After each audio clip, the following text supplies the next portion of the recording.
શરૂઆત આજના દિવસના સૌથી મોટા સમાચાર સાથે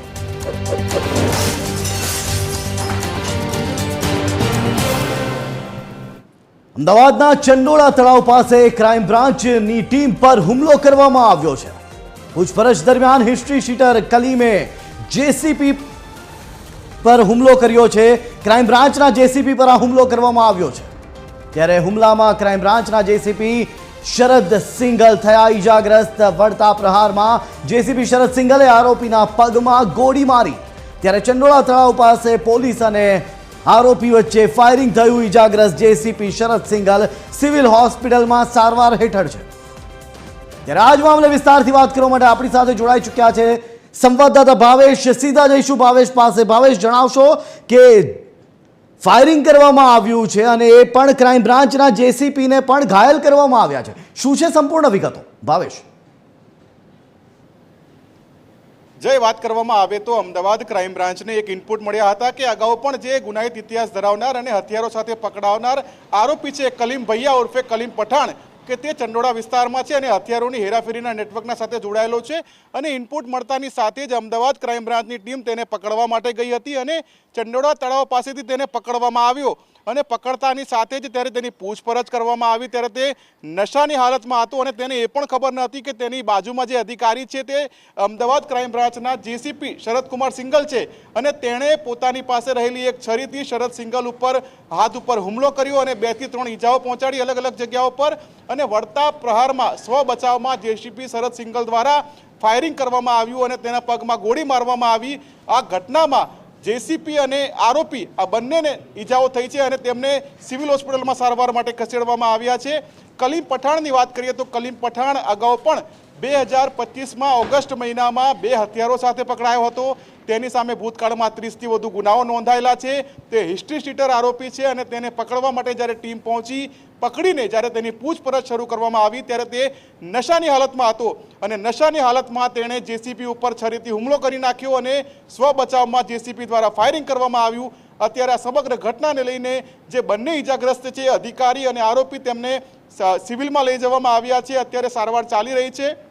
आ घटनामां जेसीपी ने तो मोटी ईजा नहीं थई परंतु आरोपी ने पगमां गोળી वागी छे अने हवे सारवार कराई रही छे। जय भावेश, महत्वनी बाबत ए छे के एक आरोपी ने ज्यारे क्राइम ब्रांचनी टीम पकड़वा गई ए समय क्राइम ब्रांचना जेसीपी उपर हुमलो करी देवो एटले के शुं एम कही शकाय के जे आरोपी छे पहेलाथी ज तैयारी साथे बैठो हतो कारण के एनी पासेथी 4 जेटला हथियारो पण मळी आव्या छे। भावेश, जय बात करिए तो अधिकारीओने माहिती एवी ज हती के आरोपी पासे हथियार छे अने तेना कारणे ज तेने पकड़वा माटे अधिकारी गया हता। जेसीपी पोते त्यां आरोपीनो इंट्रोगेशन करी रह्या हता अने ते दरमियान ते नशामां हतो। तेने ए पण खबर नहोती के जे सिविल ड्रेसमां तेनी पासे ऊभा छे ते joint commissioner of police Ahmedabad crime branch Sharadkumar Singhal छे अने तेणे नशानी हालतमां ज पोतानी पासे रहेली छरीथी शरदकुमार सिंगलने हाथमां घा मार्यो અને જેના કારણે તેમણે સ્વ બચાવમાં ફાયરિંગ કરવું પડ્યું।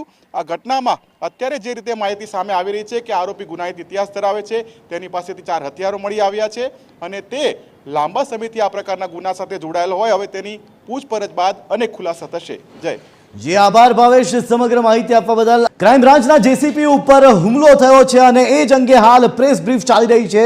सीधा जईशुं सिविल होस्पिटल। मारो पीआई घासपुरा जो क्राइम ब्रांच में फरज बजावे छे एना पासे माहिती हती कि आ एक रीढ़े गुनेगार छे कलीम भैया जो चंडोलानो રહેવાસી छे अने एना पासे 4 वेपन एने मंगाव्या छे अने त्यां चंडोलामां एक झोपड़ेमां कहीं मूक्या छे। त्यारे पीआई घासपुरा एनी टीम त्यां रेड करी 4 वेपन पण मळ्या, कारतूस पण मळ्या અને એનો ઈ સાક્ષ્ય પંચનામા પણ કર્યો। એના પછી હું આ વિસ્તારથી જ આવતો હતો તો સ્થળ પર પહોંચ્યો અને સ્વાભાવિક છે કે હું એનું ઇન્ટેરોગેશન જ્યારે કરતા હતા ત્યારે એને બાજુમાં જો રસોડામાં ચક્કુ વાપરે છે એવા પડાયા હતા, એને મારા ઉપર અટેક કર્યો।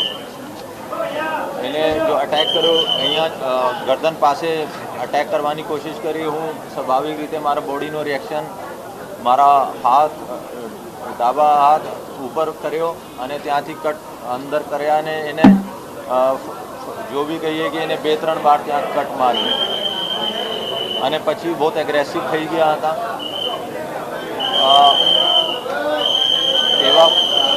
એવા પણ જાણવા મળ્યા છે કે એને ડ્રગ્સ પણ લીધી હતી, ડ્રગ્સની નશામાં હતા.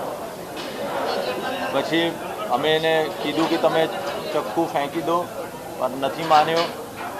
તો ઘાસુરા પીઆઈની સર્વિસ રિવોલ્વર હું લીધી અને એને પગમાં એક ફાયરિંગ કર્યું, ત્યારે આ શાંત પડ્યો.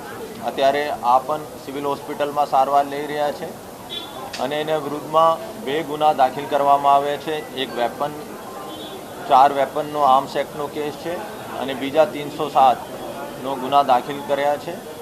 અને રીડે ગુનેગાર છે. આપ જોયો તો ટોટલ 25થી વધારે એના વિરુદ્ધમાં આર્મ્સ એક્ટ, એક્સટોર્શન વગેરેના ગુના છે. અને